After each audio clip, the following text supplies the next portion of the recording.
ಇನ್ನು ಮುಖ್ಯವಾಗಿ ಇವಂತ Congress high command hunter operation ಮಾಡ್ತಾ ಇದ್ಯಾ ಎಂಬ ಪ್ರಶ್ನೆ ಸದ್ಯಕ್ಕೆ ಮೂಡ್ತಾ ಇದೆ. ಅಂತಿಮವಾಗಿ ಉರುಳಿತು ನಜೀರ್ ಅಹ್ಮದ್ ಅವರ ತಲೆ. ಹೈಕಮಾಂಡ್ ನ ರಿಪೋರ್ಟ್ ಕಾರ್ಡ್ ಮುಂದೆ ಸೈಲೆಂಟ್ ಆದಂತಹ ಸಿಎಂ ಸಿದ್ದರಾಮಯ್ಯ ಅವರು.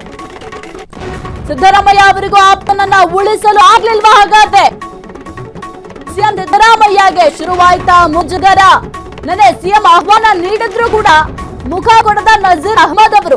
ಇದು ಸಿದ್ದರಾಮಯ್ಯ ಅವರ ಕೆಂಗಣ್ಣಿಗೆ ಗುರಿಯಾಯ್ತಾ? ಹಾಗಾದ್ರೆ ಆಪ್ತನನ್ನೇ ಉಳಿಸಿಕೊಳ್ಳಲಾಗದ ಅಸಹಾಯಕರಾದ್ರ ಸಿಎಂ. ಹಾಗಾದ್ರೆ ರಾಜ್ಯ ಕಾಂಗ್ರೆಸ್ನಲ್ಲಿ ಕಿಚ್ಚು ಹೊತ್ತಿಸಿದ ದಾವಣಗೆರೆ ದಕ್ಷಿಣ ಕ್ಷೇತ್ರ.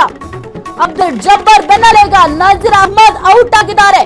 ಕಾಂಗ್ರೆಸ್ ಹೈಕಮಾಂಡ್ ಈಗ ಹಂಟರ್ ಆಪರೇಷನ್ ಮಾಡ್ತಾ ಇದೆ. ಮುಖ್ಯವಾಗಿ ದಾವಣಗೆರೆ ದಕ್ಷಿಣ ಕ್ಷೇತ್ರದಲ್ಲಿ ಆ ಒಂದು ಸೋಲು ಗೆಲುವಿನ ಲೆಕ್ಕಾಚಾರವನ್ನ ಕಾಂಗ್ರೆಸ್ ಮಾಡಿದೆ. ಅದರ ಜೊತೆಗೆ ಪ್ರಚಾರ ಕಾರ್ಯದಲ್ಲಿ ಯಾರೆಲ್ಲ ತೊಡಗಿಲ್ಲ, ಜೊತೆಗೆ ಈ ಒಂದು ದಾವಣಗೆರೆ ದಕ್ಷಿಣ ಕ್ಷೇತ್ರ ಸೋಲಿಕ್ಕೆ ಯಾರೆಲ್ಲ ಕಾರಣ ಆಗ್ತಾರೆ ಅದೆಲ್ಲದರ ಬಗ್ಗೆ ಕೂಡ ಮಾಹಿತಿಯನ್ನ ಕಲೆ ಹಾಕಿದ್ದಾರೆ. ಜೊತೆಗೆ ರಿಪೋರ್ಟ್ ಕಾರ್ಡ್ ಕೂಡ ರೆಡಿ ಮಾಡ್ಕೊಂಡಿದ್ದಾರೆ ಹೈಕಮಾಂಡ್. ಈ ಒಂದು ವಿಚಾರಕ್ಕೆ ಸಂಬಂಧಪಟ್ಟಂತೆ ಆಲ್ರೆಡಿ ಸಿದ್ದರಾಮಯ್ಯ ಅವರ ಬಳಿ ಕೂಡ ಚರ್ಚೆಯನ್ನ ಮಾಡಿರ್ತಾರೆ. ಜೊತೆಗೆ ನಜೀರ್ ಅಹ್ಮದ್ ಅವರ ಒಂದು ರಿಪೋರ್ಟ್ ಕಾರ್ಡ್ ಅನ್ನ ಸಿದ್ದರಾಮಯ್ಯ ಅವರ ಮುಂದೆ ಇಟ್ಟಿದ್ದಾರೆ. ಹಾಗಾಗಿ ಸಿದ್ದರಾಮಯ್ಯ ಅವರು ಕೂಡ ಈ ಒಂದು ವಿಚಾರದಲ್ಲಿ ಏನೂ ಕೂಡ ಮಾಡ್ಲಿಕ್ಕೆ ಸಾಧ್ಯ ಆಗಿಲ್ಲ. ಎಸ್ ಮಾರುತಿ, ಸದ್ಯಕ್ಕೆ ಈಗ ಅಂತಿಮವಾಗಿ ನಜೀರ್ ಅಹ್ಮದ್ ಅವರ ತಲೆ ಕೂಡ ಉರುಳಿದೆ.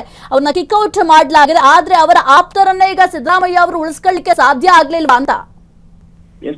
ಇನ್ನು ದಾವಣಗೆರೆ ವಿಚಾರಕ್ಕೆ ಸಂಬಂಧಪಟ್ಟಂತೆ ನಜೀರ್ ಅವ್ರನ್ನ ಸಿಎಂ ರಾಜಕೀಯ ಕಾರ್ಯದರ್ಶಿಯಿಂದ ವಜಾ ಮಾಡಿದ್ರು. ಅಂದ್ರೆ 2 ದಿನಗಳಿಂದಲೂ ಕೂಡ ಹೈಕಮಾಂಡ್ ಸೂಚನೆಯನ್ನು ನೀಡಿತ್ತು. ಈ ರೀತಿ ನಿಮ್ಮ ಮೇಲೆ ಹೈಕಮಾಂಡ್ಗೆ ದೂರು ಬಂದಿದೆ, ಅದರಿಂದಾಗಿ ನಿಮ್ಮ ಸ್ಥಾನಕ್ಕೆ ರಾಜೀನಾಮೆ ನೀಡಿ ಅಂತ ಹೈಕಮಾಂಡ್ ನೇರವಾಗಿ ನಜೀರ್ ಅವರಿಗೆ ಸೂಚನೆಯನ್ನು ನೀಡಿತ್ತು.